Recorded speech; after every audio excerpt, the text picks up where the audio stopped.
रात का अंधेरा छाया हुआ था। मैं दबे कदमों अपनी जगह से उठी और बिना कुछ आवाज़ किए सहन से गुजरते हुए अपने कमरे में चली गई। कमरे में आकर मैंने सुख का सांस लिया, मगर घबराहट के मारे मेरे हाथ पैर फूल रहे थे और दिल की धड़कन बहुत तेज़ हो रही थी। मैं उस वक्त कोई फैसला नहीं कर पा रही थी। जो कुछ मैं करने जा रही हूँ वे सही है या गलत, बस मुझे इस बात से जान छुड़ानी थी और अपने ऊपर जुल्म को रोकना था। मैं जानती थी जो कुछ भी मैं कर चुकी हूँ उसकी सज़ा तो मुझे हर हाल में भुगतनी है, लेकिन मैं दिन रात अपने किए की माफ़ी मांग रही थी और मेरे अपनों ने मुझसे नाता तोड़कर मुझे मेरे किए की सज़ा भी दे दी थी। अब जो सज़ा मैं भुगत रही थी वह जाने किस गुनाह की सज़ा थी। जाने किस लम्हे मुझे ये बद्दुआ लगी थी कि मैं सारी ज़िंदगी अकेली ही रहूँ, और अब मैं अपनी ज़िंदगी में बहुत ज़्यादा अकेली हो गई थी। लेकिन अब तो मुझे उसका कोई हल निकालना ही था, इसलिए दबे पाँव से मैं रात के अंधेरे में इस मुसीबत का हल निकालने ही जा रही थी।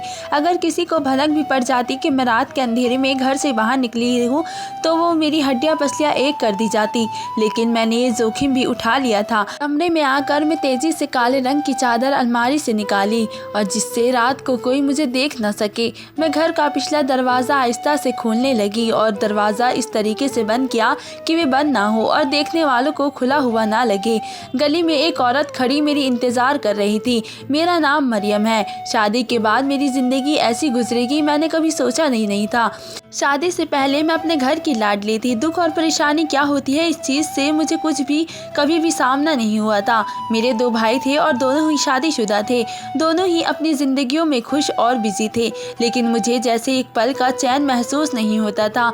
दोनों भाभियों बीवी बनकर आई थी तो भाइयों की सारी तवज्जो वही बन गई थी। जो भाई मेरी फिक्र नहीं करते थे उनका मुझ पर ध्यान ही नहीं रहा था।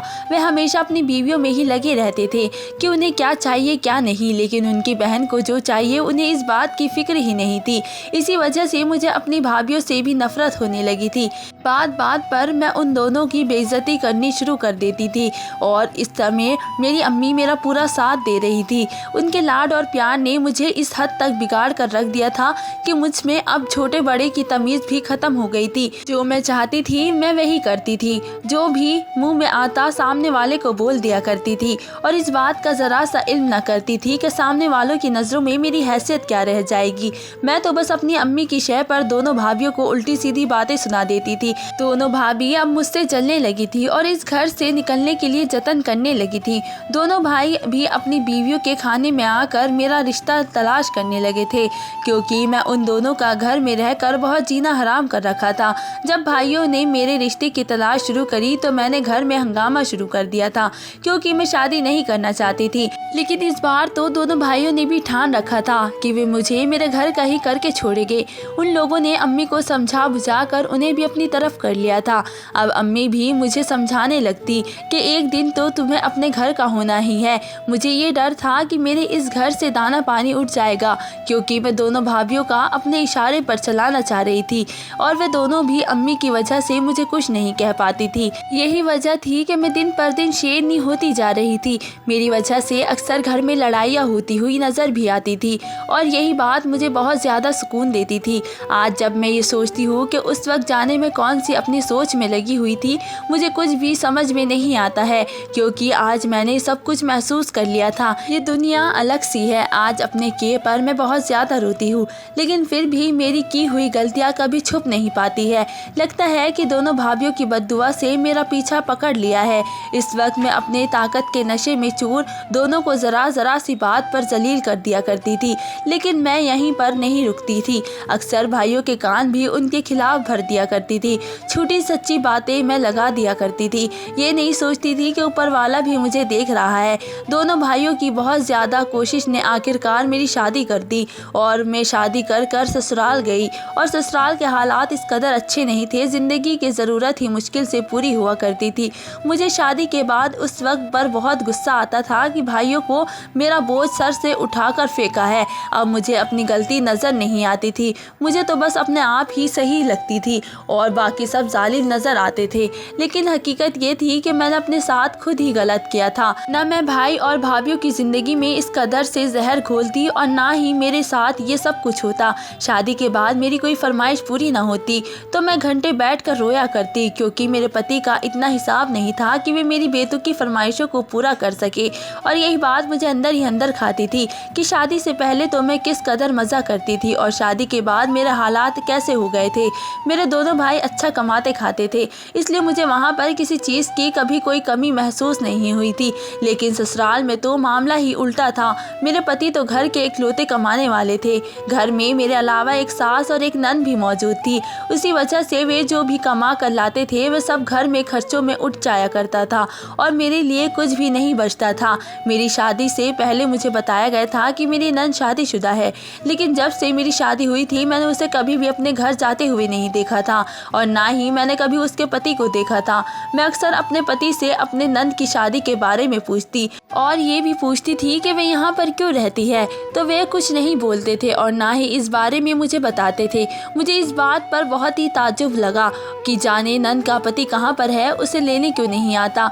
मेरी नंद की मेरे पति से बिल्कुल भी नहीं बनती थी, दोनों एक दूसरे से बिल्कुल भी बात नहीं करते थे। मुझे इस बात की भी समझ में नहीं आती थी कि बहन भाई होकर आखिर इन दोनों में इतनी नफरत क्यों थी। मेरी नंद मेरे सामने तो ठीक तरीके से रह रही थी, लेकिन मेरे पति से उसका हमेशा मुंह बना रहता था। मेरे पति काफ़ी टाइम से बाहर के देश जाने की तवज्जो में लगे रहते थे और एक दिन वह खुशी खुशी घर पर आए और सबको ये खबर सुनाई कि उन्हें कतर की नौकरी मिल गई है और उनका वीज़ा भी आ गया है। ये सुनकर तो पूरे घर में खुशी की लहर दौड़ गई थी। मैं भी खुश थी कि चलो अब सुकून के कुछ पल हमारे घर पर नजर आएंगे और हालात भी अच्छे हो जाएंगे। कुछ वक्त के बाद पति नौकरी की वजह से कतर चले गए थे और पीछे मैं उनकी अम्मी और बहन के साथ तन्हा रह गई थी। कुछ वक्त के बाद मैं अपने मायके जाने की ख्वाहिश की जाहिर की तो सास ने मुझे बहुत ही खुशी से इजाज़त दे दी थी। जब मैं अपने भाई के घर पर आई थी तो यहाँ पर एक कयामत मेरा इंतज़ार कर रही थी। दोनों भाइयों ने घर बेच दिया था और घर के पैसों से अपने लिए अपने अपने इलाकों में फ्लैट खरीद दिए थे। दोनों भाइयों ने मुझे देखते ही मुंह बना लिया था। भाइयों को सलाम किया तो वे भी मुझसे मुंह फेर लिया और उठकर चले गए। मैं समझ गई थी कि मैं जो कुछ यहाँ पर कर चुकी थी उसके बाद मेरी इस घर में कोई भी जगह नहीं है। मुझे उस लम्हे शिद्दत से अपनी गलतियों का एहसास हुआ और अपनी अम्मी पर गुस्सा भी आया। जब मैं अपनी भाभीियों के साथ गलत कर रही थी तो वे मुझे क्यों नहीं रोकती थी, बल्कि इस मामले में मुझे और ज़्यादा शेर देती थी। और आज वही भाभियाँ मेरी शक्ल देखना गवारा नहीं समझ रही थी। भाइयों को लगा कि मैं उनसे अपने हिस्से का सवाल करूँगी। उन्होंने मुझे मुंह न लगाया और मेरे देखते ही देखते हमारे घर का बंटवारा हो गया। जितने टाइम मैं अपनी अम्मी के साथ घर रही, एक अजनबी और एक मेहमान की हैसियत से रही थी। भाभियों ने मुझे पानी तक नहीं पूछा था, बल्कि मैं उनसे कोई बात करने की कोशिश करती तो मुझे आगे से जवाब नहीं मिलता था। अब इस घर में मेरी वे इज्जत नहीं रही थी जो शादी से पहले हुआ करती थी। मुझे बिल्कुल दूध से मक्खी की तरह निकाल कर फेंक दिया गया था। शायद मैं शादी से पहले जितना उन लोगों को जीना हराम कर चुकी थी, वे अब मेरी शक्ल भी देखना गवारा नहीं कर रहे थे और मुझे मुश्किल ही अपने घर पर बर्दाश्त कर रहे थे। अब मेरी अम्मी भी दोनों अपनी बहू के साइड हो गई थी। मैं खामोशी से अपने घर का बदलता हुआ नक्शा देख रही थी, लेकिन कुछ भी बोल नहीं पा रही थी क्योंकि अब मेरे हाथ में कुछ नहीं था। घर की सारी डोर भाभियों के हाथ में आ चुकी थी। मैं दुखी दिल से वापस अपने ससुराल आ गई थी क्योंकि वहाँ पर अब मेरी कोई जगह नहीं थी। हम लोग जिस घर में रहते थे वह घर किराए का था। मेरे पति के जाने के कुछ टाइम बाद मकान मालिक ने हमें घर खाली करने का हुक्म दे दिया था। मेरी सास ने दूसरा घर किराए का पर तलाश करना शुरू कर दिया। मकान मालिक हमें घर खाली करने के लिए हमें बहुत ही कम टाइम दिया था और इस वक्त मैं दूसरा घर किराए पर ढूंढना बहुत ही मुश्किल था। कुछ दिनों के बाद एक घर किराए पर मिल गया और हम लोग उस घर में शिफ्ट हो गए थे। अभी पति को गए हुए थोड़ा वक्त ही हुआ था कि मेरी नंद ने अपना असल रूप दिखाना शुरू कर दिया था। अब मुझे बात बात पर रोकने टोकने लगी और कभी घर के काम करते हुए कुछ गलतियां हो जाती तो मुझे डांटती रहती थी। वह और मेरी सास अपनी बेटी को कुछ नहीं कहा करती थी, वह अक्सर मुझे ही बातें सुना दिया करती थी। ये सब कुछ मेरे लिए नया था। मैंने अपनी ज़िंदगी में कभी किसी की बात नहीं सुनी थी और अब मेरी नंद बिना वजह मुझसे छोटी छोटी बातों पर लड़ने लगती थी। मेरा अब कोई वजूद नहीं रहा था। भाभियाँ भी अब मुझे अपने घर में बिल्कुल भी बर्दाश्त नहीं कर रही थी और यहाँ ससुराल में पति भी मुल्क से बाहर गया हुआ था। तो मेरे नाज रखने उठाने वाला कोई भी नहीं था। मैं अपनी सास और नन के रहम करम पर थी। पूरे दिन मैं अकेली घर के काम में लगी रहती थी और मेरी सास और नन पंखे के नीचे बैठकर आराम किया करती थी। अगर मैं अपने पति से कोई शिकायत कर दिया करती तो वे भी अपनी बहन और अपनी माँ का ही साथ दिया करते थे। अब तो वो मुझे खुल्लम खुल्ला डांटने लगी थी और मुझे ऐसा लगने लगा था कि वह अब तो मुझे तलाक दिलवा कर रहेगी। और मुझे ये वजह समझ में नहीं आती थी कि उसने मेरे दहेज से कोई बर्तन मेरी आंखों के सामने लाकर तोड़ दिए थे। वे एक एक प्लेट ज़मीन पर गिराती जाती और मेरी तरफ मुस्कुराती हुई नज़रों से मुझे देखती जाती और मैं कुछ भी नहीं बोल पाती। अक्सर मैं सबके कपड़े धो रही होती थी तो सारे धुले हुए कपड़े को लाकर ज़मीन पर गिरा दिया करती थी। फिर मुझे उन कपड़ों को दोबारा धोना पड़ता था। एक बार जब उसने मुझे अपने कपड़े प्रेस करने के लिए दिए तो उसका दुपट्टा गलती से मुझसे जल गया तो उसने उसी वक्त प्रेस से मेरा हाथ जला दिया और सास के सामने आते ही मुकर गई कि उसने ऐसा कुछ नहीं किया है। उल्टा सास मुझे बातें सुनाने लगी कि मैं उनकी बेटी पर इल्ज़ाम लगा रही हूँ। ये बात यहीं पर ख़त्म नहीं हुई। उसने मेरे पति को भी फ़ोन कर दिया और पता नहीं क्या क्या कहा कि वे मुझ पर उल्टा खफा हो गए। और इस घर में शिफ्ट हुए 1 महीने के वक्त हो गया था जब मकान मालिक मेरे घर पर आई और सास उनके सामने नहीं जाती थी बल्कि नकाब कर लिया करती थी और नन भी कमरे में जाकर छुप जाया करती थी। फिर मकान मालकिन से मुझे ही बात क्या करनी पड़ती थी। मैं अपनी सास से और नंद से ये मकान मालकिन के सामने क्यों नहीं आती है, लेकिन जैसा रवैया उन दोनों का कमरे में साथ था तो मैं उन्हें कुछ नहीं कहा करती थी, बस अपने कमरे में रोया करती थी। ये सोच सोच कर कि मुझे पछतावा होने लग जाता था कि आखिर मैंने अपनी भाभीियों के साथ ऐसा क्यों किया जो आज मैं इस वजह से भुगत रही हूँ। अब नंद ने एक और मुद्दा छोड़ा कि मैं उसके साथ सहन में ही सोया करूँगी, अपने कमरे में नहीं जाऊँगी। ये सुनकर मैं परेशान हो गई थी। अब रात का वक्त होया करता था जब मुझे अपने कमरे में आराम करने की इजाज़त मिल रही थी और वे भी मुझसे छीना जा रहा था। सास ने भी मुझे हुक्म दे दिया था कि मैं नंद के साथ ही सहन में सोया करती थी और मुझे उनकी बात माननी पड़ी और मैं नंद के साथ उसकी चारपाई पर सहन में सोने लगी थी। मेरी नंद जब सोती तो मेरे साथ बिस्तर में लहसुन रख लिया करती थी जिसकी बदबू से मुझे सारी रात नींद नहीं आया करती थी और मैं पूरी रात बैठे हुए ही गुजार दिया करती थी। मुझे उसकी हरकत पर बेहद गुस्सा आता था लेकिन मैं कुछ नहीं कह सकती थी और वे मुझे सताने के लिए रोज़ रात को लहसुन रख दिया करती थी। मैं अब सोचने लगी थी कि ये इन लोगों की ज़िंदगी में कुछ ऐसा तो है जिन बातों का मुझे बिल्कुल भी नहीं पता है। मेरी नंद मुझे कभी भी ज़हनी तौर पर सेहतमंद महसूस नहीं हो रही थी। वे मुझे ऐसा लगती थी कि वह हमेशा अपनी किसी गलत बात का बदला मुझसे ले रही है, लेकिन वह गलती क्या थी मुझे इस बात का पता ही नहीं था। मेरी नंद का पति कहाँ पर था इस बात का उन्होंने मुझे किसी बात का पता नहीं दिया था और अब मकान मालकिन के सामने से मेरी सास और नंद क्यों कतरने लगी थी इस बात ने भी मुझे उलझा दिया था। ये सारी बातें एक के बाद एक मुद्दा बनती जा रही थी।